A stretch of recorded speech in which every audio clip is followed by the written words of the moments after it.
ಹರೇ ಕೃಷ್ಣ. ನಿಮಗೀಗ ಒಂದು ಹೈಡ್ರೋಪೋನಿಕ್ ಮಾಡೋವಂಥ ಒಂದು ಸ್ಟ್ಯಾಂಡ್ ತೋರಿಸ್ತಾ ಇದ್ದೀನಿ. ಇದು ನಾವು ಮಾಡಿಸಿದ್ದೀನಿ 48 ಕ್ರೇಟ್ ಹಿಡಿಯುವಂಥ ಹೈಡ್ರೋಪೋನಿಕ್. ಇದು ಈಗ ಕೆಲಸ ಜಾಸ್ತಿ, ಅದಕ್ಕೋಸ್ಕರ ನಾವು ಮಾಡ್ತಾಯಿಲ್ಲ, ನಿಲ್ಲಿಸ್ಬಿಟ್ಟಿದ್ದೀವಿ. ಯಾರಿಗಾನ ಬೇಕು ಅಂದರೆ ಬೇಕಾದ್ರೆ ನೀವು ಇದನ್ನು ತೊಗೋಬೋದು. ಮೋಟ್ರ್ ಗೀಟ್ರ್ ಎಲ್ಲ ಇದೆ. 48 ಕ್ರೇಟ್ಗಳಿದ್ದಾವೆ. ಹೊಸ ಕ್ರೇಟು ಧೂಳು ಹಿಡಿದಿದ್ದಾವೆ ಅಷ್ಟೇ. 48 ಕ್ರೇಟು ಸ್ಟ್ಯಾಂಡ್ ನೋಡಿ, 3 ಸ್ಟೆಪ್ ಸ್ಟ್ಯಾಂಡ್ ಇದೆ. ಅಂದರೆ 48 ಮೇಲ್ಮೇಲೆ ಒಂದೊಂದು ಲೈನಲ್ಲಿ 6 ಇಡ್ಬೋದು. 6 6 6 6 6 ಅಂದರೆ 12 12 24 10 24 24 ಬರುತ್ತೆ. 48 ಸ್ಟ್ಯಾಂಡ್ ಬರೋದು, 48 ಟ್ರೈ ಬರುತ್ತೆ. ಹೈಡ್ರೋಪೋನಿಕ್ ಅಂದರೆ ಜಲಕೃಷಿ ಅಂತ ನೀವು ಗೂಗಲಲ್ಲಿ ಹೊಡೀರಿ, ಇಲ್ಲ ಯೂಟ್ಯೂಬಲ್ಲಿ ಹೊಡೆದ್ರೆ ಬರುತ್ತೆ. ಜೋಳ ಬೆಳಿಬೋದು. 1 kg ಜೋಳದಲ್ಲಿ ನಾವು 6ರಿಂದ 7 kgವರೆಗೂ ಬೆಳೆದಿದ್ವಿ. ಚೆನ್ನಾಗಿ ಬಂದಿತ್ತು.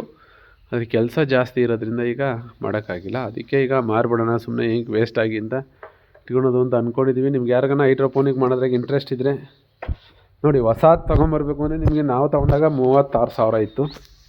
ನೀವೀಗ ಎಷ್ಟು ಕೊಡ್ತೀರಾ ನೋಡಿ. ಎಲ್ಲ ರೆಡಿ ಇದೆ. 48 ಕ್ರೇಟ್ ಇದೆ.